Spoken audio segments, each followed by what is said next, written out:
Hello everyone, we're learning Tractate Sotah, page 18, holding in the second chapter. The name of the chapter is Hoyo Mevi, speaking about the document, the Megillah, the document of the Sotah. So Kosval Shnei Dapin Psula, if you wrote the Megillah of Sotah on 2 pages, it's possible. Sefer Echad, Amar Achmon, the Torah says that the Megillah of Sotah, the Megillah of Sotah has to be written on one sefer, like the columns of a Torah scroll. It has to be one column. Velo shnayim, velo shlosh. It should not be 2, not 3. Welcome to Reuben. So Kosav Ois Achas Umocha Kois Achas. If he wrote the scroll and he wrote one letter and then he erased one letter into the water, we know that the Megillah has to be erased on the water. So he's not Yoitze. He has to write the whole thing and then erase it. Kosav Umocha Kois Achas. Psula, why it's possible, it's not good, because it is written, the Kohen shall perform for her the entire Torah. Right, this entire Torah. If you wrote 2 Megillas for 2 different women, 2 different Soitos, he erased them into a single cup. What is the law? They require writing for its own sake, and that is the case here. Perhaps require also that the erasing should be for the sake of that person. And that Leika, that doesn't exist in this case because he's erasing 2 of them in one shot. And if you say that the erasing has to be for her own sake, and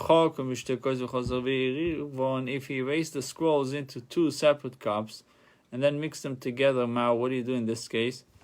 Do we need the mechika lishma bainan va'ika? The mechika, the erasing, needs to be for its own sake, and va'ika, and it's there, or dilma alav dido kashati, or maybe she's not drinking her own Megillah, her own scroll. Va'alav dido kashati. If you say she's not drinking her own, this one is not drinking her own cup, and this one is not drinking her own cup. And he then divided them back into 2 cups. Now, what is the law? Yesh breira, ein breira, meaning, is there validity to the concept of breira, re-designation, or ein breira? Or there is no validity to the concept of Vereira. The Gemara concludes with Teku, let the question stand unresolved. Meaning Vereira, it was like, we find that retroactively she drank the water that that was part of it was hers, or we're not looking at this as saying retroactively it would be okay, and therefore there's no answer to this question. What should be done? Obviously, halacha would be that they would do, each one would have its own cup on Megillah, erasing separately. By Rav Ishka b'siv ma'u, if he gave her to drink through a piece of bast, what is the law? B'shveiferes, or use the tube, derech shesia b'chach, or in derech shesia b'chach. Is it common to drink that way? It's not common to drink that way. Also, the Gemara answers Teku on this one. Meaning, it's let the question stand unresolved. Some of the liquid was spilled, some of it was left. So can she drink the remainder? The Gemara also ends off with Teku. Amar Rabbi Zera, let the question stand unresolved. Amar Rabbi Zera, Amar Rav Shtei Shavuos, Amar b'Sotah Lama. 2 oaths that are regarding a Sotah.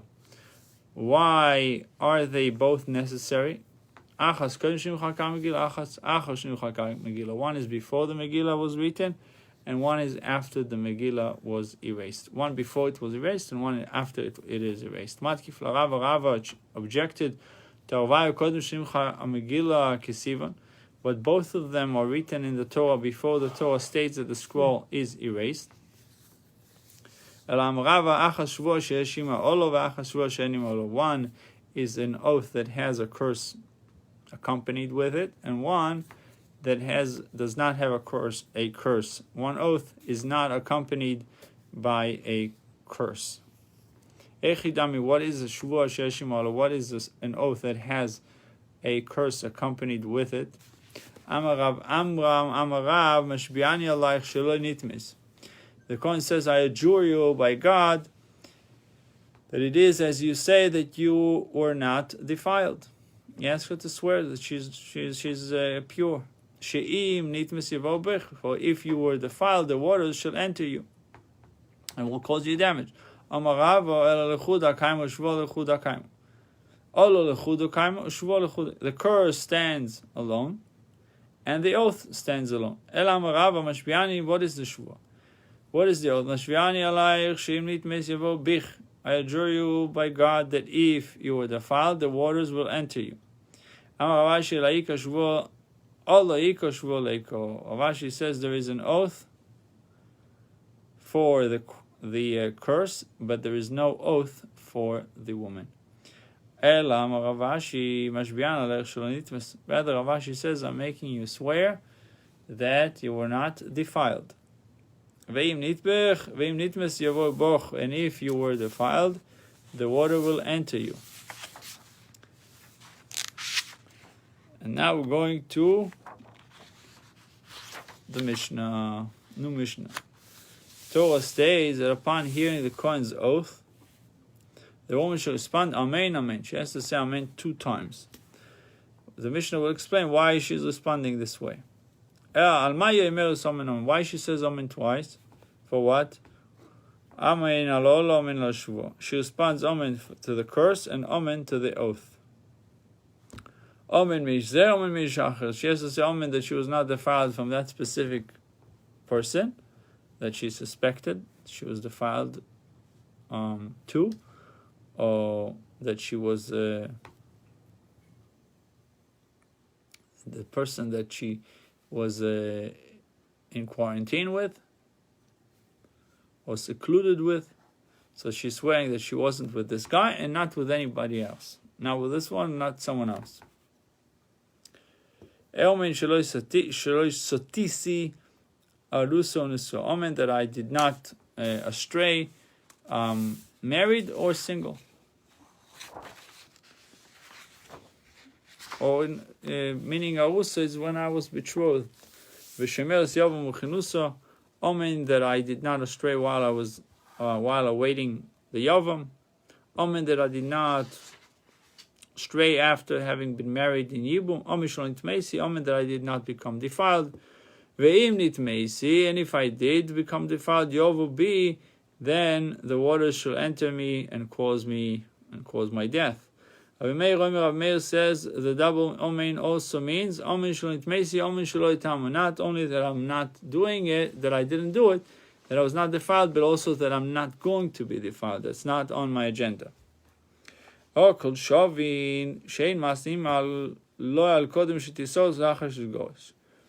husband cannot stipulate with her, make her swear concerning the period before she was betrothed. Well, if you want to find out what happened before that, you should have found out while dating. But now, if you want to, you cannot make her swear of what happened before she was betrothed to you. And you can tell her that after you get divorced, then you swear to me that you're not going to do A, you're not going to do B. Once she's divorced, she's on her own. She can do whatever she wants. Nistero le'achad, obviously, not probably not okay with the Torah, but he cannot dictate to her what to do or not to do. Nistero le'achad v'nitmes, if after her divorce she was secluded with someone and became defiled. And afterwards he remarried her. Lo yomas ne'imo, he could not stipulate with her now concerning such an eventuality. This is the rule. Any case of suspected intimacy in which, if she had cohabited, she would not be prohibited to her husband. As a result, you could not stipulate with her concerning it. Whatever she did then, she did, and it does not affect your marriage. It does not affect your permission to marry her. Amar Rav Nuna, so the Gemara elaborates on the status of a woman awaiting Yibum. Usually a woman that her husband died and she doesn't have children with him, and she has a brother, he has a brother. So really Yibum is waiting to marry the brother-in-law.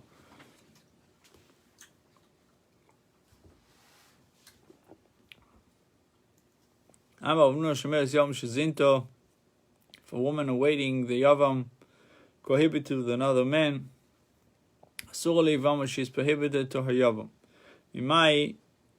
From where do I know this? From that which the Mishnah taught while awaiting the Yavam, or after having been married in Yibum. Now it is understandable if you say that she is rendered prohibited through cohabitation while awaiting Yibum. Now that is why the Yavam can stipulate with her, devolve an oath upon her regarding this period. But if you say that she is not rendered prohibited, how can he stipulate with her? We just learned in the Mishnah, this is the rule. Any case of suspected intimacy in which if she had cohabited, she would not be prohibited to the husband as a result, because she didn't have anything to do with him at that point. He could not stipulate with her concerning it. So they said in the west of Eretz Yisrael, halacha does not follow Rav Menashe. The law is not in accordance with Rav Menashe. And so far as the Mishnah, as for the Mishnah which taught while awaiting the Yavam or after having been married in Yibum, that is no proof. Hamani Rabbi Akiva. This is a Mishnah. Who is this Mishnah? This Mishnah is following Rabbi Akiva. The Omar in Kiddushin Dovsin B'Char V'Lavin, who said the Kiddushin does not take effect with women prohibited by negative commandment. And equates such a woman with an erva with whom relations are punishable by chorus, which is heavenly death. The Gemara considers whether the husband may devolve an oath upon his wife regarding periods not mentioned in our Mishnah. What is the law as to whether a man may stipulate, devolve an oath upon his wife regarding his first marriage with her? Or regarding the marriage of his brother, what is the law? Remember, this is the rule which if she cohabited, she would not be prohibited to her husband. He could not stipulate with her concerning it. Ha-siro implied that by this, that if she would be prohibited as a result of that intimacy, he could in fact stipulate regarding it. Shmamina learn from this that he may stipulate concerning his first marriage to her and concerning her marriage to his brother.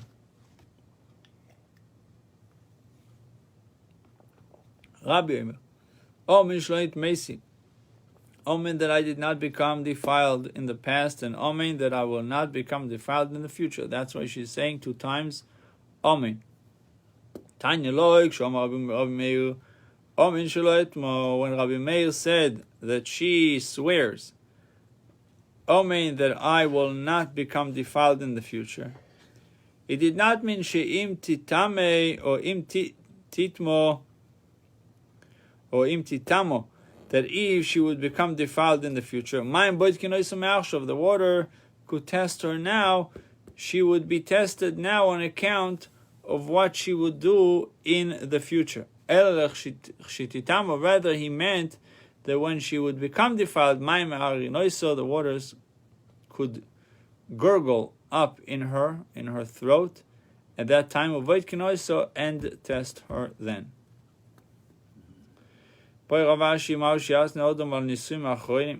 law according to Rabbi Meir as to whether a man may stipulate, devolve an oath upon his wife regarding a later marriage with her?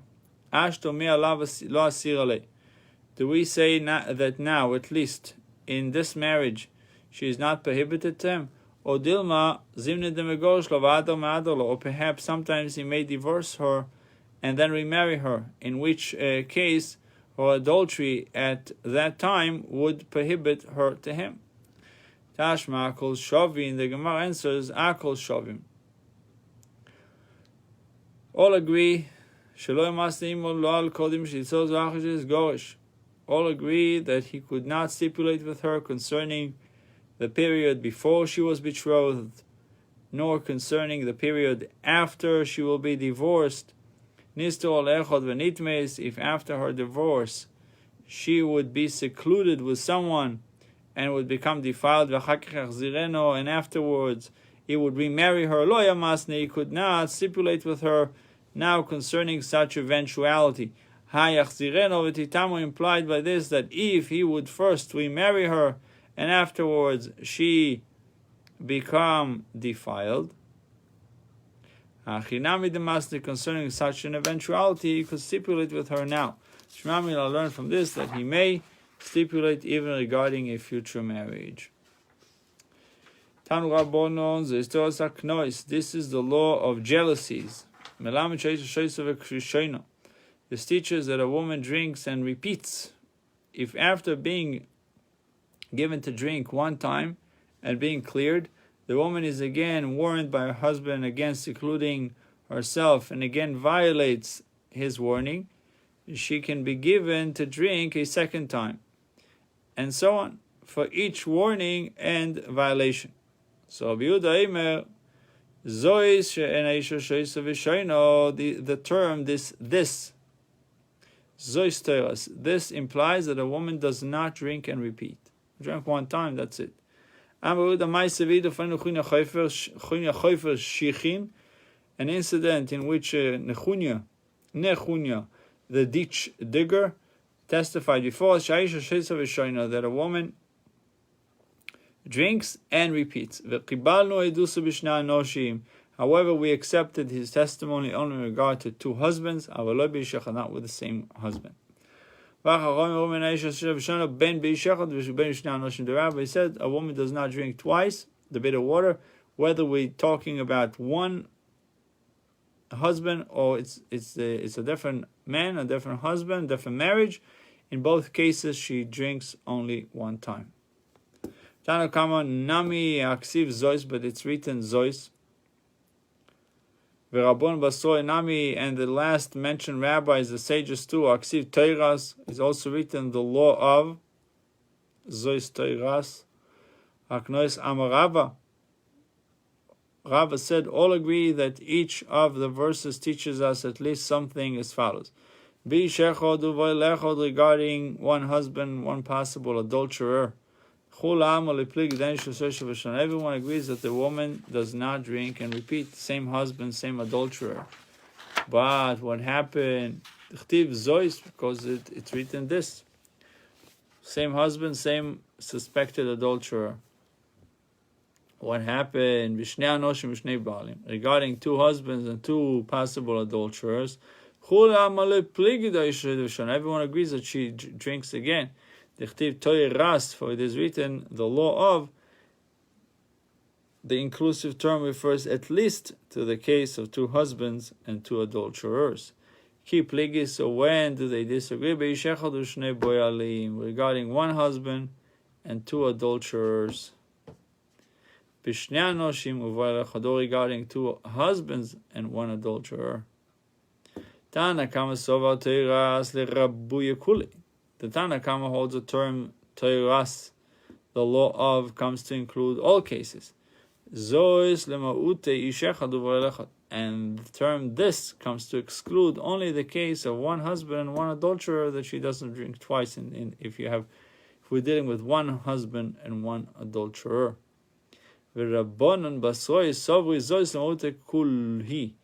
And the last mentioned rabbis hold that the term this comes to exclude all cases. And the term the law comes to include only the case of two husbands and two adulterers. Rabbi Yehuda holds that the term this comes to exclude two cases. While the term the law comes to include two cases. Zois lemautatati, and the term this comes to exclude two cases, namely ish echad uvoelechad, one husband and one adulterer, ish echad ushnei baalim, one husband and two adulterers. Toiras le'abuitati, and the law, the toiras, comes to include two cases, namely shnei anoshim uvoelechad, two husbands and one adulterer, shnei anoshim ushnei baalim, two husbands and two adulterers. It says in number 7. Since one term includes and the other exclude, Toras include and Zois excludes, and the Torah did not specify the exact cases that are to be included and excluded, we say that the Torah left this decision up to the sages to be determined according to their logic, to their own logic. So they in turn reasoned that the inclusion refers to where she was warned by different husbands, even if they warned her against becoming secluded with the same man, but not to where the same husband warned her 2 times, even regarding different adulterers, different men.